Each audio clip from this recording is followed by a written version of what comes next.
Assalamualaikum warahmatullahi wabarakatuh.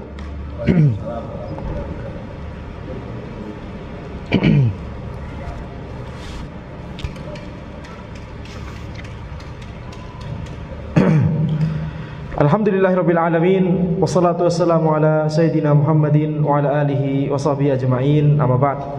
Kita lanjutkan pembahasan kitab Syarah Manhajis Salikin karya Syekh Abdullah Al-Qusayir hafizahullah taala, membahas matan atau mensyarah matan Manhajus Salikin karya Syekh As-Sa'di rahimahullah taala, di mana kita sampai pada pembahasan tentang masih salat Id, salatul Idain.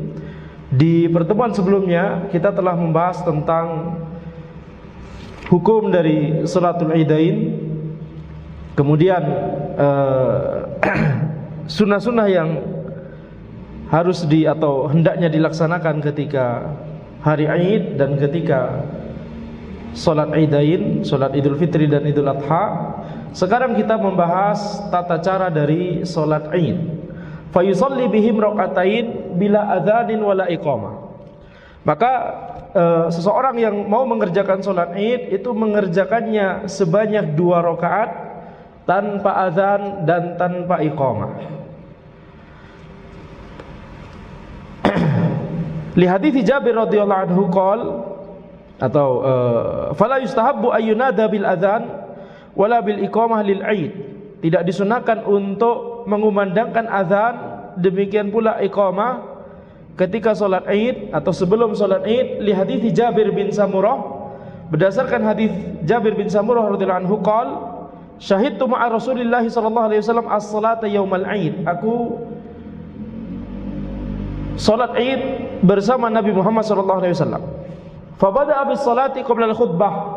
Maka beliau memulai dengan salat sebelum khutbah bi ghairi adzanin wala iqamah, tanpa azan dan tanpa iqamah. Akhrajahu Muslim, dikeluarkan oleh Muslim. Maka ini poin pertama tentang tata cara salat Id, tidak diawali dengan azan dan juga iqamah.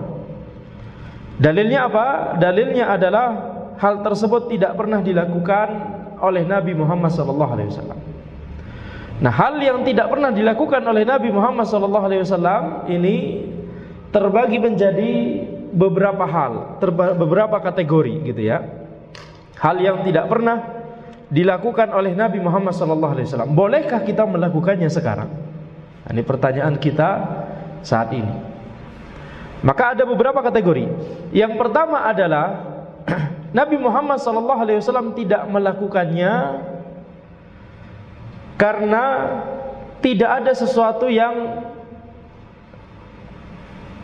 mengharuskan Nabi Muhammad SAW untuk melakukannya. Nabi Muhammad SAW tidak melakukannya karena tidak ada sesuatu yang mengharuskan pada saat itu untuk melakukannya. Tidak ada faktor pendorongnya, belum ada sebabnya. Contohnya apa? Contohnya adalah misalkan di zaman Nabi Muhammad SAW, apakah ada ilmu nahwu? Ilmu nahwu, kemudian membahas tentang ini kalimah, kata itu ada 3 kategori: ism, fi'il, harf. Kalimat, jumlah, itu sentence gitu ya. Ada 2 jenis, jumlah ismiyah, jumlah fi'liyah. Jumlah ismiyah ada mubtada khobar, jumlah fi'liyah ada fi'il fa'il maf'ul bihi dan seterusnya ya. Maka apakah ini sudah ada sejak zaman Nabi Muhammad SAW? Tidak ada. Demikian pula ilmu hadis.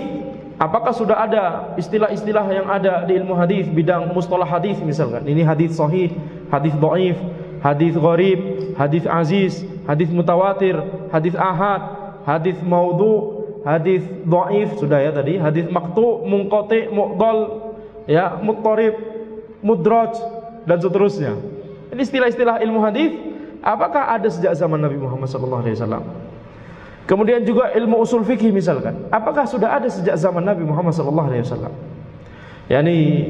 Kita membahas tentang al-ijma', al-qiyas, al-istishab, al-istihsan, kemudian syar'u man qablana, kemudian macam-macam dan seterusnya yang dibahas di ilmu usulul fiqh. Dalalatu iltizam, dalalatul iktiran, dalalatu yani tadammun wal mutabaqah dan seterusnya. Ini istilah-istilah yang ada di ilmu ushul fikih. Apakah itu sudah ada di zaman Nabi Muhammad SAW?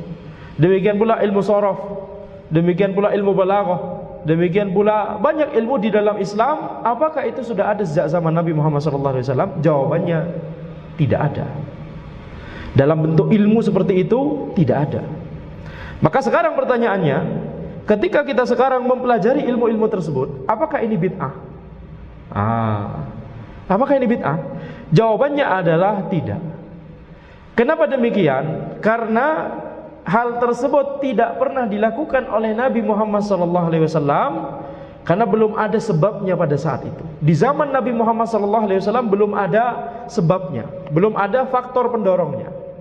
Yakni Nabi Muhammad SAW dan para sahabat dari sananya memang sudah fasih bahasa Arab, sehingga tidak perlu dirumuskan ilmu nahwu, tidak perlu dirumuskan ilmu sharaf, tidak perlu dirumuskan ilmu balaghah. Tidak perlu. Kenapa? Karena itu sudah merupakan yakni bahasa ibu mereka. Sudah merupakan hal yang natural bagi mereka. Ilmu-ilmu tersebut baru dirumuskan ketika misalkan khusus yakni terkait ilmu nahwu di zaman Ali bin Abi Thalib radhiyallahu anhu, ketika kekhalifahan Islam sudah meluas dan bahkan ibu kota khilafah Islam di zaman Ali bin Abi Thalib bukan lagi di Madinah akan tapi di Irak, di Baghdad. Maka banyak orang-orang yang baru masuk Islam dari kalangan orang A'jam, seperti orang Romawi, seperti orang Persia dan seterusnya. Nah, mereka ketika membaca Al-Quran banyak salah-salah, karena di dalam Al-Quran itu pada saat itu belum ada titiknya, belum ada harokatnya. Jangankan harokat, titiknya saja tidak ada. Jadi titiknya saja tidak ada. Ba itu titiknya satu di bawah, membedakan dengan nun titik satu di atas. Ta itu titik dua di atas, membedakan dengan ya titik dua di bawah. Titiknya saja tidak ada. Tapi orang Arab bisa membaca mushaf karena mereka sudah belajar dari Nabi Muhammad SAW dan mereka ini sudah fasih. Ini kira-kira kalau seperti ini bentuk lekukan di tulisannya, oh ini bacanya begini, bukan kemungkinan yang lain. Jadi pada saat itu bahkan ketika orang A'jam, non-Arab itu masuk Islam kemudian membaca Al-Quran, khair dibaca khubz, khair kebaikan dibaca roti. Tuh, bayangkan khubz. Karena bayangkan khair kha ya ra dengan khubz kha ba zai atau za atau orang Indonesia zai. Jadi kalau titiknya dihilangkan, harokatnya tidak ada, titiknya tidak ada, kira-kira gimana? Sama lekukannya, begini, betul tidak? Ya kan? Nah, orang Arab yang para sahabat paham bahwa ini khair, nggak nyambung sekali kalau dibaca khubz, roti. Tapi orang A'jam membacanya khubz.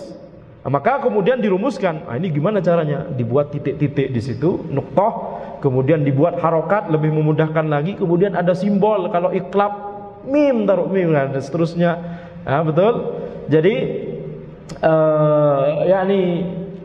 banyak sekali dipermudah. Demikian pula ilmu nahwu. Ilmu nahwu mulai disusun supaya orang tidak salah dalam berbahasa Arab, supaya orang-orang A'jam tersebut berbahasa Arab dengan benar. Ilmu sharaf demikian, ilmu balaghah demikian, ilmu usul fikih supaya orang tidak salah dalam mengambil kesimpulan dari Al-Quran dan Al-Hadis. Ilmu usul hadis, ilmu hadis dirumuskan dalam rangka agar orang-orang itu tidak salah menentukan mana yang hadis yang sahih dan mana hadis yang dhaif. Jadi ilmu-ilmu tersebut baru dirumuskan setelahnya karena istihadnya para ulama. Jadi gabungan dari dua hal ini. Mengapa ini bukan bid'ah? Ketika kita mempelajari ilmu nahwu, sharaf, balaghah, kemudian usul fikih, ilmu hadis, istilah-istilah yang ada di ilmu-ilmu tersebut gak ada di zaman Nabi Muhammad SAW. Apakah bid'ah ketika mempelajarinya? Tidak. Jawabannya kenapa? Dua jawaban, dua alasan, saling melengkapi. Yang pertama adalah itu tidak ada di zaman Nabi Muhammad SAW, bukan karena itu dilarang, akan tapi belum ada motivasinya, belum ada faktor pendorongnya atau sebabnya. Yani di zaman Nabi Muhammad SAW kaum muslimin, yakni para sahabat, tidak perlu ilmu-ilmu tersebut. Kemudian yang kedua, alasan yang kedua, yaitu setelah faktor pendorongnya ada, Setelah sebabnya ada, maka baru ulama beristihad. Nah, ini hasil istihad mereka. Alasan kedua penting. Karena kalau belum ada istihad para ulama, kita tidak boleh punya ide sendiri. Ini kayaknya sekarang nih sudah beda dengan zaman dulu. Kayaknya kita butuh untuk begitu ya. Tidak boleh kalau bukan mustahidin. Harus para ulama mustahid, dan para ulama mustahid menyimpulkan demikian. Ini butuh dirumuskan ilmu nahwu. Kita lihat sendiri Ali bin Abi Thalib sendiri yang memerintahkan seorang tabi'in, yaitu Abul Aswad Ad-Du'ali. Ali bin Abi Thalib radhiyallahu anhu diriwayatkan bahwa beliaulah yang pertama kali membagi kata menjadi 3 kategori, ism, fi'il, sama harf. Cukup itu saja. Kemudian menyuruh Abul Aswad Ad-Du'ali untuk membuat yang semisalnya. Unhu nahwa hadza. Buat yang semisal ini. Makanya ilmu yang dibuat oleh Abul Aswad Ad-Du'ali mengikuti jejaknya Ali bin Abi Thalib disebut ilmu nahwu. Unhu nahwa. Nahwu itu dalam bahasa Arab maknanya sebenarnya semisal. Buat yang semisal ini, buat yang seperti ini. Kenapa ilmu bahasa Arab disebut ilmu nahwu? Ilmu semisal, ilmu misal. Begitu ya. Nahwu itu seperti misal. Misalu dzalik, nahwu dzalik, begitu ya. Contoh dari hal tersebut adalah kalau kita baca kitab wa nahwu dzalik atau mithlu dzalik, misalu dzalik, kata-kata demikian dan demikian. Maka kenapa ilmu nahwu disebut nahwu? Karena berasal dari perkataannya Ali bin Abi Thalib. Itu istihadnya Ali bin Abi Thalib yang tidak dibantah oleh para sahabat yang lain. Yani ini menjadi ijma' sukuti, ijma' secara diam-diam gitu ya. Tidak ada yang membantah, itu berarti ijma' secara diam. Kemudian ilmu usul hadis demikian, ilmu usul fikih demikian, ilmu-ilmu yang lain demikian. Ini kategori yang pertama. Sesuatu yang tidak pernah ada di zaman Nabi Muhammad SAW, dan itu baru ada sekarang. Contoh lain misalkan yang termasuk dalam kategori ini adalah apa hukumnya naik haji pakai pesawat terbang? Bid'ah atau tidak? Naik haji pakai pesawat terbang? Tidak. Apakah harus naik unta? Kalau mau naik haji, nggak nyampe-nyampe, untanya nggak bisa berenang di lautan ya. Gimana? Nyampe ke Priok, nyampe ke Banten itu, mau ke barat kita mau ke Mekah, gimana untanya? Berhenti ya, nggak ada unta di Jawa, di sini di Bandung. Jadi apa hukumnya naik haji pakai pesawat terbang? Atau apa hukumnya naik pesawat terbang itu sendiri secara umum, baik untuk ibadah, untuk naik haji atau umrah, ataupun untuk keperluan yang lain? Maka kita lihat, apakah ini pernah ada di zaman Nabi Muhammad SAW pesawat terbang? Tidak ada. Kenapa tidak ada? Belum ada faktor pendorongnya, teknologinya belum ada, betul tidak? Apakah kemudian kita katakan ini belajar teknologi seperti ini bid'ah semua dan seterusnya? Bahkan sesuatu yang ada di depan ini bid'ah juga ini ya. Kalau kita menyimpulkan demikian, betul tidak? Gak usah jauh-jauh dulu. Ini betul. Gak ada di zaman Nabi Muhammad SAW. Belum ada faktor pendorongnya, belum ditemukan ilmunya. Tapi itu tidak mempengaruhi kemuliaan mereka. Mereka adalah orang-orang yang paling dicintai oleh Allah Subhanahu wa taala, paling mulia dari umat ini. Tapi setelah ilmunya ditemukan, dirumuskan, dibuat, ya maka kemudian para ulama beristihad. Setelah melihat produknya, oh ini ternyata sekarang bisa dibuat pesawat terbang. Para ulama beristihad, apa hukum pesawat terbang? Setelah difatwakan boleh-boleh saja, tidak masalah, baru silahkan. Apa hukum mikrofon? Ya, setelah para ulama beristihad boleh, silahkan. Apa hukum telepon? Setelah para ulama beristihad boleh saja, silahkan. Apa hukum Bitcoin? Setelah para ulama menilai, oh ini bisa berbahaya, jangan digunakan. Misalkan ya. Jadi tidak seharus semuanya boleh. Apa hukum vape misalnya begitu ya? Ada di zaman Nabi Muhammad SAW tidak ada. Apa hukum sisa? Tidak tahu kalau di zaman Nabi SAW atau sudah ada atau tidak. Terutama di negeri Romawi bisa jadi, ya. Turki dan seterusnya di zaman Nabi yang seperti itu. Ala kulli hal, yang semacam ini ya tidak harus semuanya boleh. Tidak harus semuanya boleh. Bisa jadi haram. Tergantung istihadnya para ulama, tergantung fatwanya para ulama. Jadi ini kategori pertama, ya, kategori pertama. Dan istihadnya para ulama ketika teknologi baru itu benar-benar baru ada, itu memang butuh waktu bagi ijtihadnya para ulama untuk kemudian yakni stabil. Contohnya misalkan di awal-awal tentang handphone, sebagian ulama menilai ini tidak boleh menggunakan handphone. Kenapa? Sihir. Karena definisi sihir apa? Ta'thirun an bu'at, mempengaruhi dari jauh. Ya kalau kita nelpon orang, ini orang bisa ketawa-ketawa sendiri, bisa nangis tiba-tiba, padahal dia bicara sendiri, yakni dipengaruhi oleh orang dari jauh gitu kan. Ini sihir. Akan tapi ya setelah hakikatnya diketahui, nah ini cuma yakni mengubah suara dari gelombang suara menjadi gelombang ya listrik, magnet dan seterusnya, elektronik dan macam-macam ya, satelit dan gelombang elektromagnetik dan sebagainya. Kita tidak mau mengubah majelis ini menjadi majelis fisika dan ya, maka baru kemudian para ulama beristihad, sekarang ini tidak masalah, boleh silakan. Jadi ini kategori pertama. Kategori kedua, sesuatu yang tidak pernah dilakukan oleh Nabi Muhammad SAW karena ada faktor penghalang. Karena ada faktor penghalang di zaman beliau sehingga tidak dilakukan. Nah, ketika di zaman berikutnya setelah Nabi Muhammad SAW wafat, setelah faktor penghalang tersebut tidak ada, maka para ulama beristihad. Nah, perhatikan alasan kedua ini. Jangan kemudian hanya sekedar karena faktor penghalangnya sudah tidak ada, kemudian langsung kita simpulkan boleh begitu ya. Tidak, harus ada faktor kedua ini, yaitu fatwa ulama mustahidin, istihadnya para ulama mustahidin. Apakah setelah faktor penghalang ini tidak ada, apakah boleh kita melakukan hal tersebut? Kalau difatwakan boleh, ya boleh. Kalau difatwakan tidak boleh, ya tetap tidak boleh. Contoh misalkan di zaman Nabi Muhammad SAW belum dibukukan mushaf. Kenapa? Ada faktor penghalang. Yang pertama adalah karena Al-Quran masih turun.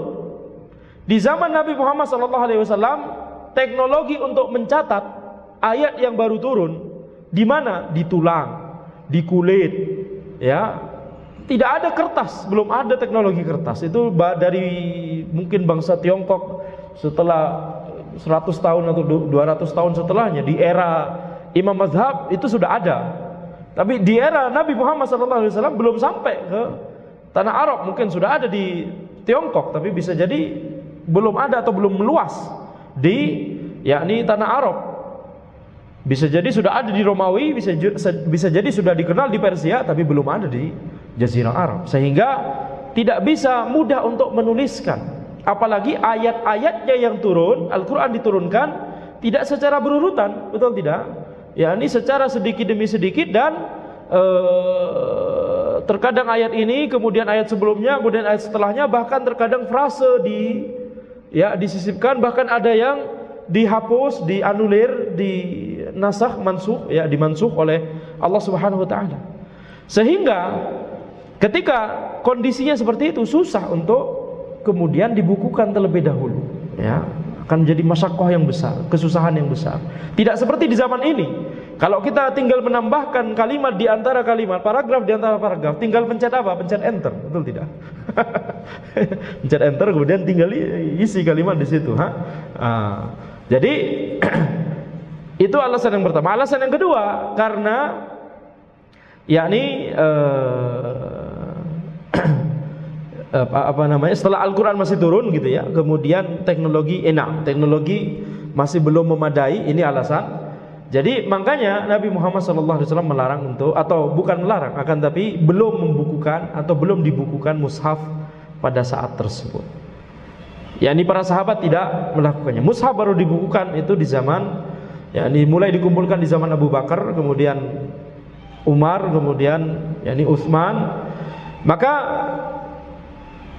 ketika faktor penghalang tersebut tidak ada, ketika Nabi Muhammad SAW telah wafat, berarti wahyu telah berhenti, telah selesai. Maka faktor penghalang tidak ada. Maka kita menuju ke yakni alasan yang kedua, yaitu apa pendapat para mustahidin, yakni para sahabat pada saat itu tentang membukukan Al-Quran menjadi mushaf. Dan kita mengetahui istihadnya para sahabat, Abu Bakar, Umar, Utsman, dan Zaid bin Thabit, dan Ibnu Mas'ud, dan semuanya boleh, bahkan penting sekali dalam rangka untuk menjaga Al-Quran supaya tidak hilang atau supaya tidak salah-salah. Apalagi orang yang baru masuk Islam dari kalangan non-Arab. Jadi mustahid di zaman itu, yakni para sahabat beristihad boleh jalan. Contoh lain misalkan sholat tarawih secara berjamaah di masjid. Maka di zaman Nabi Muhammad SAW beliau cuma melakukannya kalau tidak salah 3 malam saja. Ya, tidak sampai 1 bulan penuh sholat tarawih di setiap malam di Masjid Nabawi secara berjamaah. Tidak demikian, cuma 3 malam saja. Kenapa? Karena ada faktor penghalang, yaitu khawatirnya itu menjadi wajib. Setelah faktor penghalang ini tidak ada, kapan? Setelah Nabi Muhammad SAW wafat. Karena tidak mungkin hukum sudah berubah, tidak mungkin hukum akan berubah ketika Nabi Muhammad SAW sudah wafat. Betul tidak? Yang sunnah tetap sunnah, yang wajib tetap wajib. Tidak mungkin sudah tidak mungkin lagi ada perubahan, karena Al-Quran sudah berhenti, yakni sudah lengkap semuanya diturunkan, dan hadis Nabi Muhammad SAW telah selesai. Nabi Muhammad SAW telah wafat. Maka pada saat itu baru Umar radhiyallahu anhu beristihad untuk menyelenggarakan salat tarawih berjamaah di masjid, dan beliau memerintahkan imamnya kalau tidak salah Ubay bin Ka'ab radhiyallahu anhu, dan ini diketahui oleh para sahabat masih banyak di zaman Umar, dan tidak ada yang protes. Betul tidak? Berarti ini apa? Istihadnya Umar dan disetujui oleh para sahabat yang lain. Perhatikan alasan kedua. Jadi tidak hanya sekedar faktor penghalangnya tidak ada, kemudian kita langsung mengatakan ini boleh, berarti tidak. Butuh fatwa para ulama mujtahidin, butuh istihad para ulama mujtahidin. Dalam masalah sholat tarawih, istihad siapa di sini? Istihadnya Umar radhiyallahu anhu dan para sahabat yang lainnya. Maka ini kategori kedua, ya, ini kategori kedua. Kategori ketiga, sesuatu yang tidak pernah dilakukan di zaman Nabi Muhammad SAW, padahal ada faktor pendorongnya dan tidak ada faktor penghalangnya. Sudah ada faktor pendorongnya dan tidak ada yang menghalangi, tidak ada faktor penghalangnya, tapi Nabi Muhammad SAW tetap tidak melakukan di zaman beliau. Ini yang kemudian kita langsung bisa simpulkan, kita juga tidak boleh melakukannya di zaman ini. Kenapa? Karena dulu sudah ada faktor untuk mendorong hal tersebut dilakukan, tidak ada penghalang sama sekali, tapi Nabi Muhammad SAW tetap tidak melakukannya. Ini berarti apa? Ini memang disyariatkan untuk tidak dilakukan. Ya, walaupun Nabi Muhammad SAW bisa jadi tidak pernah menyebut secara gamblang ini jangan dilakukan. Contohnya apa? Azan dan iqamah ketika sholat Id atau sebelum sholat Id. Azan dan iqamah sebelum sholat Id. Kira-kira ada faktor pendorongnya tidak? Ada. Setiap tahun ada 2 kali Id. Dan setiap mau sholat Id, kita bayangkan para sahabat berkumpul banyak, bukankah akan menjadi lebih mudah tertib untuk memberikan komando kepada mereka untuk ini saatnya sekarang untuk sholat, bentuk shaf, berdiri. Bukankah lebih mudah kalau kita azan sama iqamah? Betul tidak? Lebih mudah. Ketika azan kemudian iqamah, para sahabat langsung pasti paham, ini saatnya, waktunya sholat Id. Tapi itu tidak pernah dilakukan. Kira-kira ada penghalang tidak untuk Nabi Muhammad SAW melakukan azan dan iqamah, atau menyuruh Bilal atau sahabat yang lain, Ibnu Ummi Maktum atau para sahabat yang lainnya untuk azan dan iqamah sebelum sholat Id? Tidak ada penghalang. Ya, ini bisa saja beliau SAW melakukannya atau memerintahkan para sahabat untuk melakukannya, tapi itu tidak pernah ada. Makanya di sini kita lihat itu dideskripsikan dengan baik oleh sahabat Jabir bin Samurah. Beliau menjelaskan bahwa di zaman Nabi Muhammad SAW, aku sholat Id bersama Nabi Muhammad SAW. Beliau langsung sholat tanpa khutbah, yakni khutbahnya setelah sholat Id, ya, tanpa azan dan tanpa iqamah.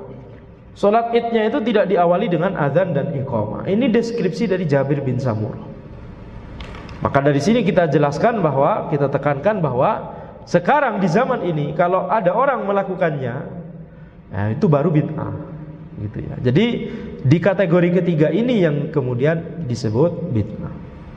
Demikian pula di 2 kategori yang pertama, kalau tidak ada fatwa ulama mujtahidin, tiba-tiba orang berkreasi sendiri begitu ya, ini tidak boleh. Ini tidak boleh. Taib. Kemudian wa yukabbiru fil ula sab'an bi takbiratil ihram wa fi tsaniyah khamsan siwa takbiratil qiyam. Bertakbir di rakaat pertama 7 bersamaan dengan mencakup takbiratul ihram, dan di rakaat kedua 5 selain takbir untuk menuju bangkit berdiri dari sujud. Perhatikan, ini yang disebutkan di sini adalah pendapat di mazhab Hambali. Di mazhab Hambali takbir tambahan di salat Id di rakaat pertama itu 6 kali takbir, di rakaat kedua 5 kali takbir. Sedangkan di mazhab Syafi'i, dan itu juga riwayat kedua di mazhab Hambali, adalah di rakaat pertama ada 7 takbir tambahan, dan di rakaat kedua ada 5 takbir tambahan.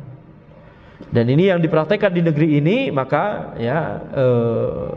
silakan kalau mau melaksanakan pendapat ini, dan ana pribadi cenderung pada pendapat tersebut. Tapi di sini yang disebutkan oleh penulis yaitu Syekh Sa'di rahimahullah mengikuti pendapat mu'tamad di Hanabilah, yaitu 6 kali takbir tambahan. Ini tidak mencakup takbiratul ihram, karena takbiratul ihram memang sudah ada di sholat, betul tidak? Ini kita bicara takbir tambahan. Takbir tambahan 6 kali, 5 takbir tambahan di rakaat kedua, 6 takbir tambahan di rakaat pertama, 5 takbir tambahan di rakaat kedua. Itu pendapat mazhab Hambali. Li hadithi Amr bin Shu'aib an abihi an Abdullah bin Amr bin al-As qala Nabi sallallahu alaihi wasallam at-takbiru fil fitr sab'un fil ula wa khamsun fil akhirah. Berdasarkan hadis Amr bin Shu'aib dari ayahnya, dari Abdullah bin Amr bin al-As, beliau berkata bahwa Nabi Muhammad SAW bersabda, takbir di salat Idul Fitri itu 7 takbir di rakaat pertama dan 5 takbir di rakaat kedua. Wal qira'atu ba'dahuma kiltaihima, dan qiraah setelahnya di masing-masing kedua rakaat tersebut. Akhrajahu Abu Dawud wa hadzal hadits fi Sunan Ibnu Majah min fi'lin Nabi sallallahu alaihi wasallam. Diriwayatkan oleh Abu Dawud, dan hadis ini di Sunan Ibnu Majah dari perbuatan Nabi Muhammad sallallahu alaihi wasallam. Kalau di riwayat Abu Dawud itu perkataan Nabi Muhammad sallallahu alaihi wasallam, kalau di riwayat Ibnu Majah itu perbuatan Nabi Muhammad sallallahu alaihi wasallam. Perhatikan hadisnya di sini. Di sini 7 di rakaat pertama dan 5 di rakaat kedua. Nah, Hanabilah memahami 7 di rakaat pertama itu mencakup takbiratul ihram. Mazhab Syafi'i memahaminya ini takbir tambahan yang 7 itu. Berasal dari perbedaannya, kira-kira salah satunya disebabkan oleh memahami hadis ini. Wa qala Ibnu Hajar anhu fil talkhis sahhahu Ahmad wa Ali ibn al-Madini wal Bukhari. Ibnu Hajar berkata dalam kitab beliau At-Talkhis, hadis ini disahihkan oleh Imam Ahmad dan Ali ibn al-Madini dan Al-Bukhari rahimahumullah. Wa an Aisyah radhiyallahu anha anna Nabiy sallallahu alaihi wasallam kana yukabbiru fil fitr wal adha fil ula 7 takbirat wa fi tsaniyah khamsan siwa takbiratai ruku'. Dari Aisyah radhiyallahu anha bahwa Nabi Muhammad sallallahu alaihi wasallam bertakbir di salat Idul Fitri dan Idul Adha di rakaat pertama 7 takbir, dan di rakaat kedua 5 takbir selain 2 takbir untuk menuju ruku'. Selain 2 takbir untuk menuju ruku'. Diriwayatkan oleh Abu Dawud wa Ibnu Majah. Qala Ibnu Hajar fi Talkhis fihi Ibnu Lahi'ah wa dzakara Tirmidzi fil Ilal anna al-Bukhari dha'afahu wa fihi tirabun an Ibnu Lahi'ah ma'a dha'fihi. Ibnu Hajar berkata tentang hadis ini, dalam hadis ini ada perawi namanya Ibnu Lahi'ah, dan At-Tirmidzi berkata dalam kitab beliau Al-Ilal bahwa Al-Bukhari mendhaifkan Ibnu Lahi'ah. Dan Ibnu Lahi'ah itu memiliki ittirab, yakni lafaz hadisnya itu terkadang salah-salah begitu ya. Jadi lafaz hadisnya itu terkadang ada salah-salah dari Ibnu Lahi'ah, dan itu ditambah dengan kedhaifan dari Ibnu Lahi'ah itu sendiri. Baik, jadi ini dalilnya. Makanya tadi ana lebih cenderung untuk memilih pendapat yang 7 takbir tambahan di rakaat pertama dan 5 takbir tambahan di rakaat kedua. Wa yarfa'u yadayhi ma'a kulli takbiratin. Mengangkat kedua tangannya di setiap takbir, yakni di setiap takbir tambahan. Kalau takbiratul ihram jelas mengangkat tangan. Kemudian takbir mau ruku jelas. Ya, bagaimana dengan takbir tambahan? Ya, bagaimana dengan takbir tambahan? Mengangkat kedua tangannya juga. Li hadithi Wa'il bin Hajar radhiyallahu anhu qala ra'aitu Rasulullah sallallahu alaihi wasallam yarfa'u yadayhi ma'at takbir. Berdasarkan hadis Wa'il bin Hajar radhiyallahu anhu, ini sahabat Wa'il bin Hajar ya, mungkin tidak masyhur ya. Jadi ini kesempatan kita untuk mengetahui ada sahabat namanya Wa'il bin Hajar radhiyallahu anhu. Beliau berkata, aku melihat Rasulullah sallallahu alaihi wasallam mengangkat kedua tangannya ketika takbir. Akhrajahu Abu Dawud wa Ahmad bisanadin hasan. Diriwayatkan oleh Abu Dawud dan Ahmad dengan sanad yang hasan. Qala Ahmad fa'ara yadkhulu fihi kullu hada, yakni kullu takbir. Imam Ahmad rahimahullah beliau berkata, aku memandang bahwa ini mengangkat kedua tangan ini masuk di setiap takbir, yakni di setiap takbir tambahan itu mengangkat kedua tangan. Walima ja'a an Umar radhiyallahu anhu kana yarfa'u yadayhi ma'a kulli takbiratin fil janazati wal idain. Dan juga dalil yang lain, akan tapi ini cuma dalil penguat. Dalil yang lain dari Umar radhiyallahu anhu bahwa beliau, zahirnya adalah beliau, yakni Umar radhiyallahu anhu, itu mengangkat kedua tangannya di setiap takbir, di salat jenazah dan juga di salat Id. Akhrajahul Baihaqi, diriwayatkan oleh Al-Baihaqi, wa qala sanaduhu munqati, sanadnya terputus. Tapi ya ini bukan dalil utama. Dalil utama adalah hadis sebelumnya yang diriwayatkan oleh Abu Dawud dan Ahmad yang sanadnya hasan tadi ya. Taib, jadi setiap takbir termasuk takbir tambahan itu mengangkat kedua tangan. Wa yahmadullaha wa yusalli ala Nabi sallallahu alaihi wasallam baina kulli takbiratain. Memuji Allah dan berselawat kepada Nabi Muhammad sallallahu alaihi wasallam di antara dua takbir. Di antara dua takbir, yakni takbir tambahan tersebut.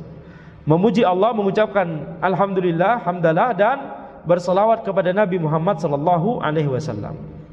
Nah, bagaimana lafaz pastinya? Ini dijelaskan oleh Ibnul Qayyim rahimahullah. Qala Ibnul Qayyim fi Zadul Ma'ad. Ibnul Qayyim rahimahullah berkata dalam kitab beliau Zadul Ma'ad, "Wa lam yuhfaz anhu dzikrun muayyanun baina takbirat." Tidak ada riwayat yang yakni terjaga dari Nabi Muhammad sallallahu alaihi wasallam, riwayat yang sahih maksudnya, dzikrun muayyan, zikir tertentu di antara dua takbir tersebut. Walakin dzukira an Ibnu Mas'ud annahu qala yahmadullaha wa yuthni alaihi wa yusalli ala nabi sallallahu alaihi wasallam, dzakarahu al-Khallal. Akan tapi disebutkan dari Ibnu Mas'ud bahwa beliau berkata, memberikan panduan di setiap takbir tambahan tersebut hendaknya orang itu memuji Allah, mengucapkan alhamdulillah ya, kemudian berselawat kepada Nabi Muhammad sallallahu alaihi wasallam. Jadi lafadznya ya tidak ada lafadz khusus, yang penting hamdalah dan salawat kepada Nabi Muhammad sallallahu alaihi wasallam. Alhamdulillah wassalatu wassalamu ala Rasulillah sallallahu alaihi wasallam, atau yang semisalnya. Tsumma yaqra'ul Fatihah wa suratan yajharu bil qiraati fiha. Kemudian membaca Al-Fatihah dan sebuah surat yang dijaharkan qiraahnya. Qiraahnya dijaharkan.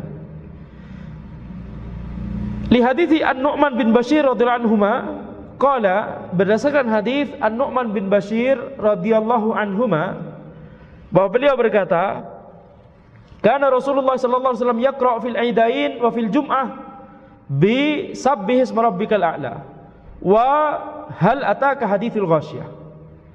Ini Nabi Muhammad sallallahu alaihi wasallam itu membaca di salat Id dan juga di salat Jumat itu surat sabbih isma rabbikal a'la di rakaat pertama dan hal ataka hadithul ghasyiyah.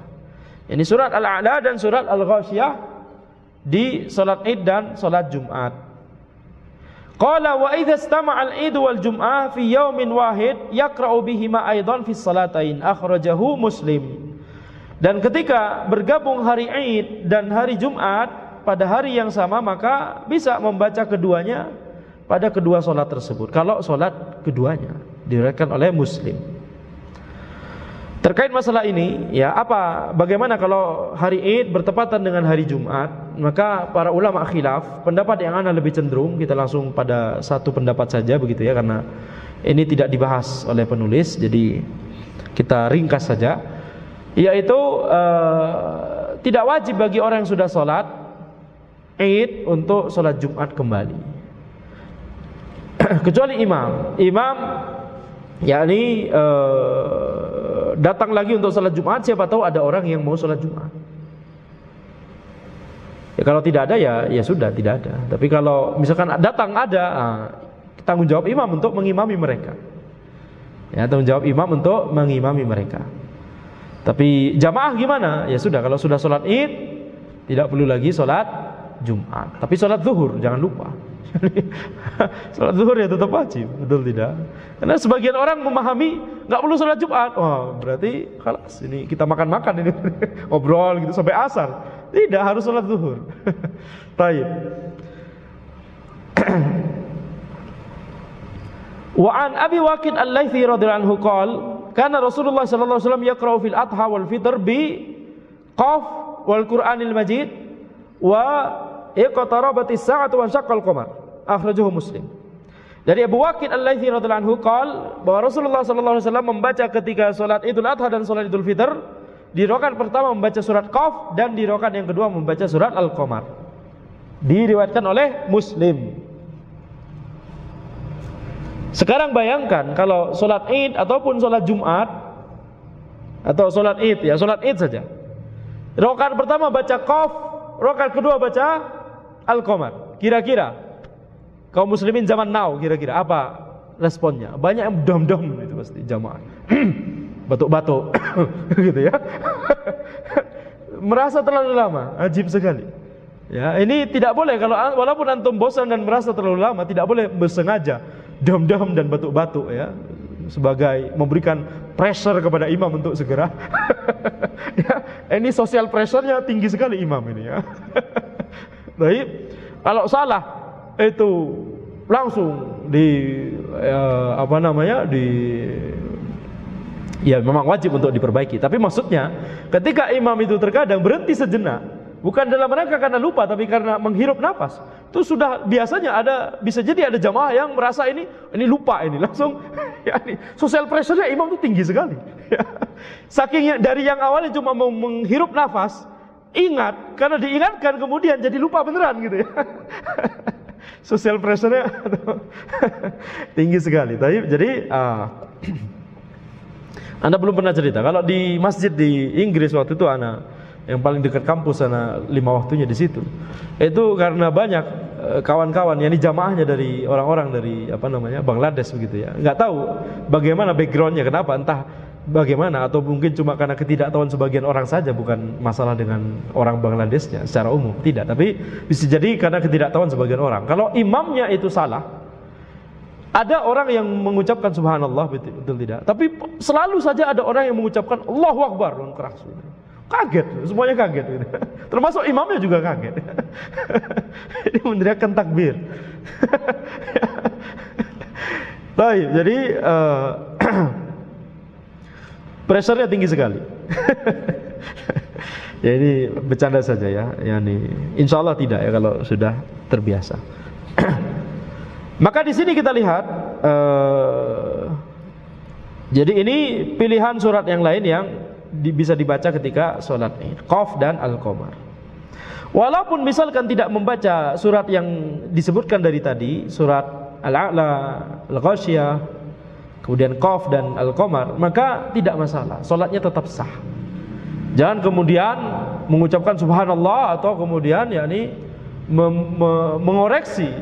Imamnya baca Qul huwallahu ahad, kemudian dikoreksi Sabbihisma rabbikal a'la. Begitu ya. Gimana caranya? Orang imamnya jelas-jelas mau membaca misalkan surah Al-Ikhlas, tapi kemudian dikoreksi. Enggak, ini harus al-a'la. Tidak boleh demikian. Demikian pula takbir tambahan.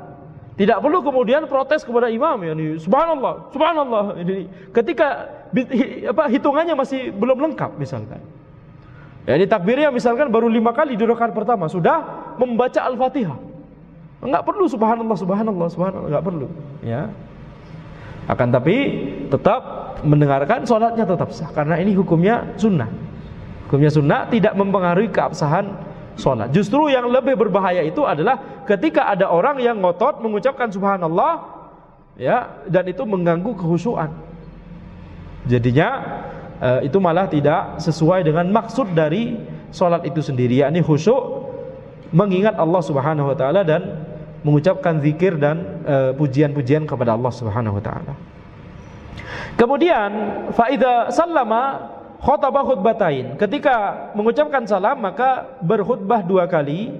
Fal khutbah fil Id ba'da shalah. Khutbah itu di salat Id itu setelah salat. Di hadis Ibnu Umar radhiyallahu anhu, berdasarkan Ibnu Umar, hadis Ibnu Umar radhiyallahu anhuma, anna Nabiy sallallahu alaihi wasallam wa Abu Bakrin wa Umar kanu yusalluna al-Idain qabla al-khutbah, akhrajahu Muslim. Bahwa Nabi Muhammad SAW dan Abu Bakar dan Umar itu sholat Id sebelum khutbah. Diriwayatkan oleh Muslim. Jadi dalam masalah ini sama dengan sholat Jumat atau tidak? Berbeda dengan sholat Jumat. Sholat Jumat khutbah dulu, sholat Id sholat dulu. Taib. Kemudian khutbatil Jum'ah, seperti khutbah Jumat tata caranya, yakni fi ma yajibu fiha wa yusan. Hal-hal yang diwajibkan ketika khutbah dan hal-hal yang disunnahkan itu sama antara khutbah Jumat dan khutbah salat Id. Illa annahu yadhkuru fi kulli khutbatin al-ahkamal munasibah lil waqt. Akan tapi di khutbah salat Id itu menyebutkan di setiap khutbahnya hukum-hukum yang sesuai dengan waktunya, sesuai dengan momennya. Fa fi khutbati Idul Fitri yadhkuru munasabata khutbi syahri Ramadan wa itmami ni'matis siyam wa wujubi zakatil fitr wa nahwi dzalik. Jadi di khutbah salat Idul Fitri itu hendaknya khatib menyebutkan yakni tentang akhir dari bulan Ramadan, bagaimana menutup bulan Ramadan, bagaimana kelanjutan setelah Ramadan, kemudian bagaimana melengkapi menyempurnakan nikmat puasa, kita sudah 1 bulan berpuasa, bagaimana setelahnya. Kemudian menyebutkan tentang wajibnya zakatul fitr, ya, zakat fitri atau zakat fitrah, dan hal-hal yang semisalnya yang terkait dengan Ramadan dan Idul Fitri. Wa fil adha yatakallamu an fadlil udhiyah wa ahkamiha. Dan di salat Idul Adha itu berbicara tentang keutamaan berkurban dan hukum-hukumnya. Demikian pula terkait manasik, terkait bisa jadi ya perjuangan dan pengorbanan Nabi Ibrahim, ketundukan Nabi Ibrahim alaihissalam misalkan. Itu diantara tema-tema yang bisa dibahas di khutbah salat Idul Adha. Wa yustahabbu takbirul mutlaq lailatul Id. Sekarang kita masuk pada pembahasan takbir mutlak dan takbir muqayyad. Disunahkan takbir mutlak pada 2 malam Id, wa fi kulli ashritil hijjah, dan di setiap 10 hari dari Zulhijjah. Wa takbirul mutlaq huwa alladhi laisa muqayyadan bi adbari salawat. Takbir mutlak apa itu maknanya dulu? Ada takbir mutlak, ada takbir muqayyad. Takbir mutlak itu adalah takbir yang tidak terkait dengan salat. Ya, ini bisa diucapkan di mana saja, di rumah, di masjid, di jalan, di pasar, di toko, asal jangan di toilet. Di mana saja kita berada, disunnahkan untuk mengucapkan takbir. Allahu Akbar, Allahu Akbar, Allahu Akbar, la ilaha illallah, Allahu Akbar, Allahu Akbar walillahil hamd. Yang kita maksud takbir di sini adalah takbir yang kita biasa, kalau takbiran istilahnya begitu ya, ketika hari Id. Jadi bukan cuma Allahu Akbar saja. Nah, di sini takbir mutlak itu disunnahkan untuk diucapkan pada 2 malam Id, malam Idul Fitri ataupun malam Idul Adha. Demikian pula di setiap hari dari 10 hari Zulhijjah, dari tanggal 1 sampai tanggal 9 Zulhijjah. Kemudian 9 Zulhijjah Arafah, betul tidak? Kemudian malam tanggal 10 itu malam Id. Ini takbir mutlak. Ini takbir mutlak. Qala Allah Ta'ala, dalilnya adalah firman Allah Subhanahu wa taala, "Walitukmilul iddata walitukabbirullaha ala ma hadakum wa la'allakum tashkurun." Agar kalian melengkapi bilangannya dan kalian itu bertakbir kepada Allah atas apa yang telah Allah berikan petunjuk kepada kalian dan agar kalian itu bersyukur. Qala Ibnu Qudamah fil Mughni, Ibnu Qudamah rahimahullah berkata dalam kitab beliau Al-Mughni, yustahabbu idharut takbir, disunnahkan ya, mengucapkan takbir, menyemarakkan takbir li dhahiril ayat, berdasarkan zahir ayat barusan. Qala Ahmad, kana Ibnu Umar yukabbiru fil idain jami'an wa yu'jibuna dzalik. Ibnu Umar radhiyallahu anhuma itu bertakbir di dua malam Id dua-duanya, dan itu yang pendapat yang kita pilih. Wa yu'jibuna dzalik, maksud dari perkataan Imam Ahmad wa yu'jibuna dzalik, yakni pendapat itu yang aku pilih. Pendapat itu yang aku sukai, yakni dipilih secara pendalilan itu dirasa lebih kuat gitu maksudnya. Bukan cuma suka secara selera, bukan ya, tapi secara dalil.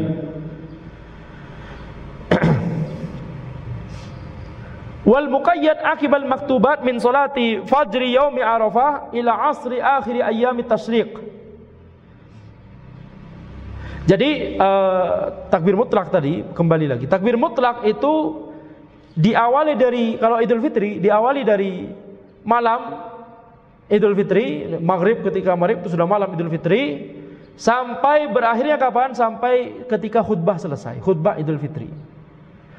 Kalau Idul Adha, takbir mutlaknya kapan? Dari awal Zulhijjah, tanggal 1 Zulhijjah, malam tanggal 1 Zulhijjah, sampai kapan? Sampai khutbah Idul Adha. Yaitu waktu dari takbir mutlak. Jadi selama 10 hari full itu, ya 9 hari plus sedikit waktu malam Id plus sampai khutbah pagi-pagi begitu ya. Nah, itu jadi 9 hari plus beberapa waktu, beberapa jam. Tidak sampai full 1 hari maksudnya. Itu mengucapkan takbir mutlak, dan ini adalah syiar Islam. Dan syiar Islam ketika takbir itu adalah, yakni tidak boleh dilaksanakan seperti yang dikenal di negeri kita, misalkan takbiran malam Id gimana? Sambil tetabuhan, bikin macet jalan, kemudian betul tidak? Begitu ya, ada tabuhan. Itu bukan yang diajarkan oleh Nabi Muhammad SAW. Takbir mutlak diucapkan itu sendiri-sendiri, tanpa berjamaah, tanpa ada yang mengomandoi. Biasanya gimana? Ada yang mengomandoi. Biasanya sebelum sholat Id, biasanya kan duduk dulu menunggu imam untuk memulai sholat Id. Biasanya disitulah, ya, ini ada yang mengomandoi, yang pegang mikrofon. Allahu Akbar, Allahu Akbar, Allahu Akbar, la ilaha illallah, Allahu Akbar, Allahu Akbar, lillahil hamd. Kemudian jamaah serempak, Allah, dan yang pegang mikrofon diam, betul tidak? Gantian begitu.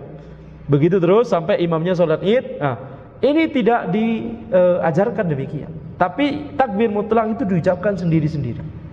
Tidak masalah ada orang yang menggunakan mikrofon, tapi kita untuk mengucapkan takbir gak perlu menunggu dia selesai, dan dia langsung aja lanjut, gak perlu menunggu jamaah selesai.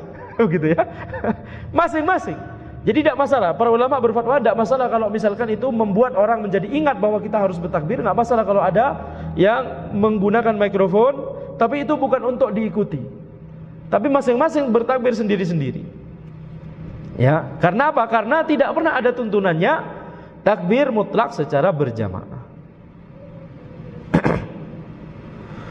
Wal muqayyad, takbir muqayyad itu setiap selesai solat fardu, dari solat fajar, dari solat subuh hari Arafah hingga waktu asar, hingga selesai solat asar di akhir dari hari tasyrik.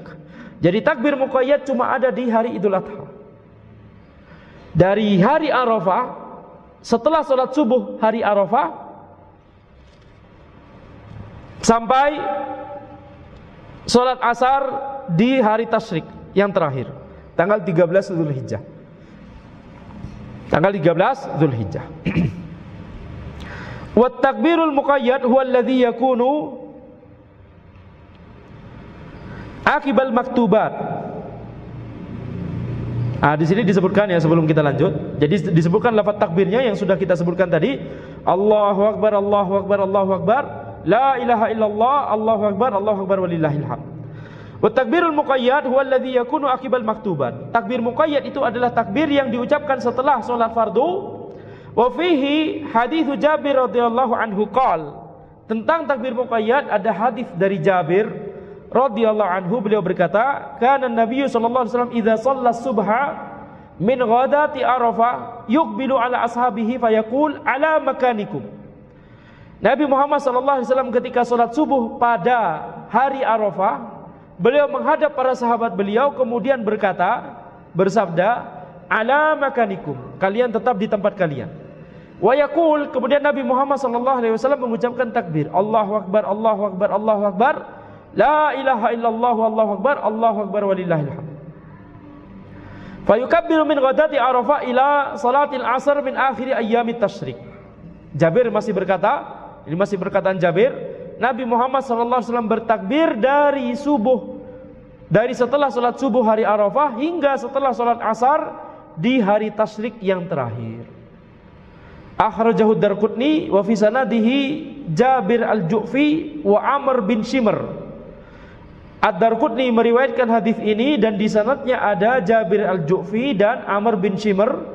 Qala Zailai fi Nasbir Rayah, Zailai berkata dalam kitab beliau Nasbir Rayah, qala Ibnu al-Qattan Jabir al-Ju'fi sayyi'ul hal wa Amr bin Shimr aswa'u halan minhu bal huwa minal halikin. Ibnu al-Qattan berkata bahwa Jabir al-Ju'fi itu kondisinya jelek, yakni dhaif. Sedangkan Amr bin Shimr lebih buruk lagi, begitu ya. Ini kok begini banget ya. Itulah para ulama ya. Aswa'u halan minhu bal huwa minal halikin, bahkan ini termasuk Amr bin Shimr termasuk orang-orang yang celaka, kata Ibnu al-Qattan. Wa jaa fi takbir, jadi hadis barusan dari Jabir dhaif. Akan tapi dalil yang digunakan oleh para ulama, minimal yang digunakan oleh Imam Ahmad rahimahullah, itu dalil yang lain, bukan hadis barusan yang memang dhaif. Wa jaa fi takbir aidan haditsu Ali wa Ammar. Ada juga hadis dari Ali dan Ammar, akhrajahul Hakim wa qala, Al-Hakim meriwayatkan bahwa dan beliau berkata, hadza haditsun sahih al-isnad. Hadza hadits sahihul isnad wa a'lamu fi riwayatihi mansuban ila jarhin wa qad ruwiya fil bab an Jabir bin Abdullah wa ghairihi fa amma ma fa'ala Umar wa Ali wa Abdullah bin Abbas wa Abdullah bin Mas'ud fa sahih anhum at-takbiru min ghadati Arafah ila akhir ayyamit tasyrik. Jadi ada hadis juga tentang takbir muqayyad ini, hadisnya sahih isnadnya sahih maksudnya kata Al-Hakim. Tapi aku mengetahui dari perawinya itu ada yang dinisbatkan kepada jarah, yakni ada yang dicela perawinya. Jadi ini juga bisa merupakan ya indikasi bahwa ya tidak sesahih yang kita harapkan begitu ya. Dan diriwayatkan juga tentang takbir muqayyad itu ada hadis juga dari Jabir bin Abdullah dan selainnya. Yang ini yang dibahas tadi yaitu dhaif. Fa amma adapun perbuatan Umar dan Ali dan Abdullah bin Abbas dan Abdullah bin Mas'ud, maka itu sahih dari mereka. Yani para sahabat itu melakukan takbir muqayyad dari subuh hari Arafah hingga asar di hari tasyrik yang terakhir. Jadi ini yang menjadi dalil utama dari para ulama, dari Hanabilah khususnya dan para ulama yang lain dari mazhab yang lain. Apa dalil utamanya? Perbuatan para sahabat. Ya, dari Umar, Ali, Abdullah bin Abbas, Abdullah bin Mas'ud dan para sahabat yang lain. Wa ta'aqqaba adz-Dzahabi bi tashihahu li hadithi Ali wa Ammar bi qawlihi bal huwa khabarun wahin ka'annahu mawdu'. Ya, tadi Al-Hakim berkata bahwa hadisnya sahih, tapi adz-Dzahabi berkata tentang hadis yang disebut sahih oleh Al-Hakim barusan, ini adalah khabar yang wahin, yang dhaif sekali, bahkan seolah-olah ini adalah hadis palsu. Jadi Al-Hakim menilai hadisnya sahih, tapi Az-Zahabi menilai hadisnya dhaif sekali. Itu hadisnya Ali dan Ammar. Hadis Jabir memang sudah dinilai dhaif oleh Az-Zailai. Jadi hadis dalam masalah ini dhaif semua. Akan tapi yang sahih di sini dalam masalah takbir muqayyad adalah perbuatan sahabat. Itulah dalil utama. Wakila lil Imami Ahmad, ditanyakan kepada Imam Ahmad, bi ayyi syai'in tadhhabu ila anna takbira min salatil fajr yaum Arafah ila akhir ayyamit tasyrik. Imam Ahmad ditanya oleh orang, apa dalilnya engkau berpendapat bahwa ada takbir muqayyad dari salat subuh di hari Arafah hingga akhir dari hari tasyrik? Kemudian Imam Ahmad berkata, bil ijma'i an Umar wa Ali bin Abbas wa Ibnu Mas'ud radhiyallahu anhum. Ya, dalilnya adalah ijma' dari Umar dan Ali dan Ibnu Abbas dan Ibnu Mas'ud. Illal muhrim. Nah, ini berlaku bagi yang bukan muhrim. Muhrim di sini bukan yang kita pahami, banyak orang pahami di Indonesia. Muhrim itu maksudnya ibu kita muhrim, nenek kita muhrim. Oh, Masya Allah, kalau ibu kita muhrim, nenek kita muhrim, yani muhrimah, bagus berarti. Lagi naik haji atau umroh berarti. Muhrim itu maksudnya yang orang dalam kondisi ihram. Bagaimana untuk menyebut ibu kita, ibu mertua, itu mahram. Jangan terbalik. Itu mahram bukan muhrim. Kalau muhrim itu orang yang ihram. Kecuali muhrim, fa innahu yabda'u takbir min salati zuhrin yauman nahr.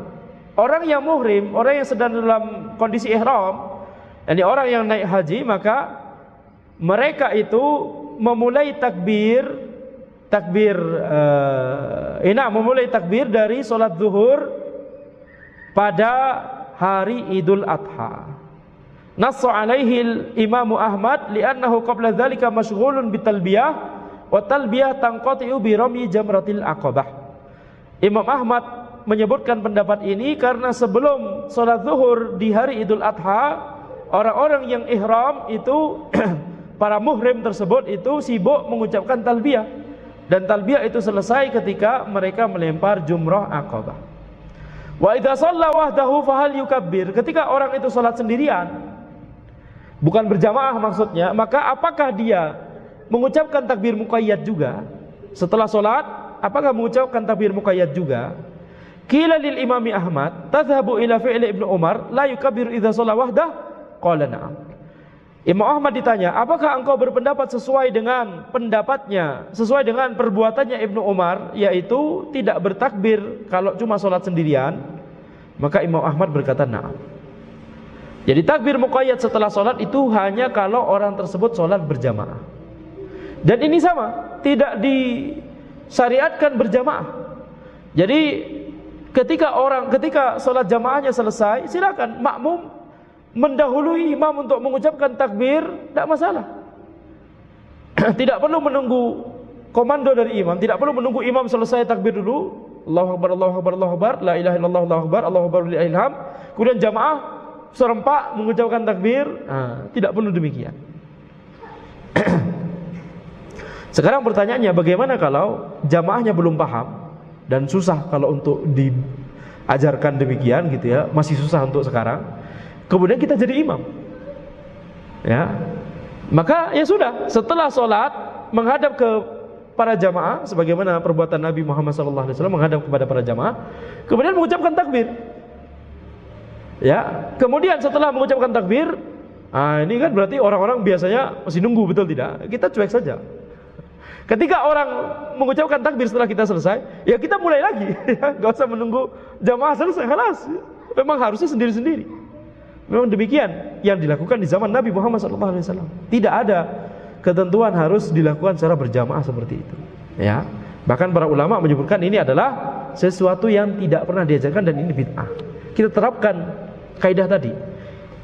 Apakah ada faktor yang memotivasi, yang mendorong Nabi Muhammad SAW untuk melakukan, untuk memerintahkan orang-orang untuk takbir kalian harus berjamaah? Apakah ada faktor pendorongnya? Banyak sekali. Sebagaimana yang disebutkan, setiap tahun ada 2 sholat Id, ada 2 hari Id, dan sangat mudah seandainya Nabi Muhammad SAW mau memerintahkan hal tersebut. Dan apakah ada penghalang kalau seandainya penghalang Nabi Muhammad SAW untuk tidak memerintahkan antum kalau bertakbir harus berjamaah? Apakah ada penghalang untuk tidak mengucapkan itu? Tidak ada penghalang sama sekali. Nabi Muhammad SAW bisa saja untuk mengajarkannya, akan tapi beliau tidak mengajarkannya dan tidak mencontohkannya. Sehingga ini kalau kita lakukan di zaman ini, maka ini adalah sesuatu yang tidak dituntunkan. Demikian yang bisa ana sampaikan dalam pertemuan kita. InsyaAllah kita lanjutkan di pertemuan berikutnya, membahas Kitabul Janaiz, ya, tentang jenazah, ya, mempersiapkan jenazah, memandikan jenazah, mensolati jenazah, menguburkan jenazah, dan seterusnya. Kita masuk pada sesi tanya jawab. Bismillah, assalamualaikum Ustaz, jazakallahu khairan ilmunya. Izin bertanya, jika wanita sholat berjamaah, sholat wajib, apakah perlu iqamah? Ya, maksudnya sholat wajib diantara sesama wanita, ya tidak masalah iqamah, ya. Nah, juga disunnahkan. Bismillahirrahmanirrahim. Semoga Allah merahmati Ustadz dan ikhwah yang hadir di kajian ini. Allahumma amin. Izin bertanya, bagaimana dengan AI, Artificial Intelligence? Apakah sudah ada ijtihad ulama, Ustadz? Ya, ini dilihat pada penggunaannya. Kalau AI tersebut digunakan untuk sesuatu yang kebaikan, tidak masalah. Atau sesuatu yang mubah, tidak masalah. Tapi kalau digunakan untuk sesuatu yang haram, ini tidak boleh. Untuk pembuatan konten sosial media menggunakan foto dan suara asli, tapi dibuat otomatis oleh AI, agar tidak perlu rekam video setiap akan membuat konten. Foto wajah kita ada mata, tapi mulut bergerak sendiri. Oh, terkait hal tersebut ya maksudnya ya. Ini Anda belum tahu apakah itu bisa masuk pada hukum yang sama ketika para ulama membahas taswir, yakni menyerupai menyerupai ciptaan Allah Subhanahu wa taala. Ini harus Anda cek dulu apakah ada ulama yang membahasnya. Maka ini menunggu fatwa ulama. Kalau penggunaan AI yang seperti ini, ini harus kita menunggu fatwanya para ulama. Tapi kalau misalkan penggunaan AI yang lain, misalkan untuk dengan otomatis mengkelompokkan data dan seterusnya begitu ya, itu ya tidak masalah kalau itu data yang mubah. Kalau datanya tentang data lotre ya itu haram jelas ya. Betul tidak? Tapi kalau misalkan datanya mubah, ya mempercepat proses terkait pengolahan, orang beli tiket di pesawat atau kereta api atau semacamnya gitu ya pakai AI, maka itu tidak masalah, itu hal yang mubah. Tapi kalau seperti ini, contoh yang ini Anda harus cek terlebih dahulu apakah yakni menggunakan wajah demikian ya, tapi dimanipulasi oleh AI sehingga sebenarnya orangnya tidak menggunakan, walaupun itu misalkan itu kita sendiri misalkan gitu. Kalau orang lain ada segi kezaliman bisa jadi berbahaya, tapi kalau itu kita sendiri bagaimana menggunakan AI? Maka tentunya kita harus melihat kepada fatwa ulama terlebih dahulu. Nanti Ana cari-cari terlebih dahulu insyaallah. Baik, ada pertanyaan yang lain? Ya. Waalaikumsalam warahmatullahi wabarakatuh. Kalau seandainya pada saat rakaat kedua kita sebagai makmum menyukai sholatnya batal, buang angin, terus keluar jamaah sholat, ngambil wudhu lagi, atau keluar dari wudhu, kalau imam udah khutbah, apa yang harus kita lakukan? Apakah sholat atau mendengarkan khutbah? Apa yang harus kita lakukan? Oh ya,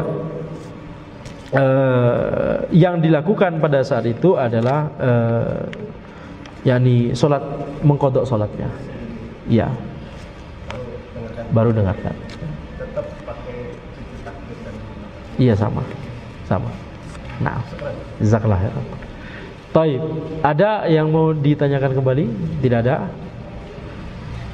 Ya, terakhir.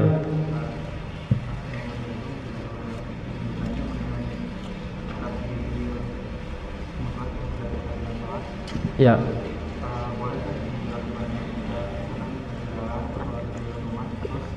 Ketika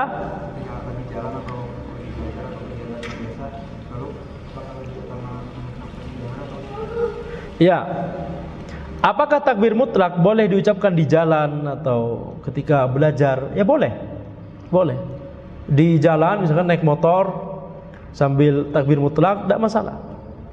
Apakah dijaharkan? Yakni diucapkan secara secara jahar tapi jangan terlalu keras ya. Kalau sir kan pelan-pelan gitu ya.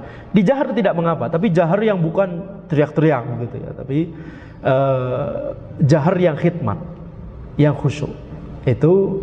Itulah bagaimana prakteknya Nabi Muhammad SAW dan para sahabat dulu, yakni melakukan takbir. Baik takbir mutlak ataupun takbir muqayyad. Baik, demikian yang bisa Anda sampaikan dalam pertemuan kita kali ini. Hadza wallahu a'lam. Subhanakallahumma wa bihamdika asyhadu an la ilaha illa anta astaghfiruka wa atubu ilaik. Wassalamualaikum warahmatullahi wabarakatuh.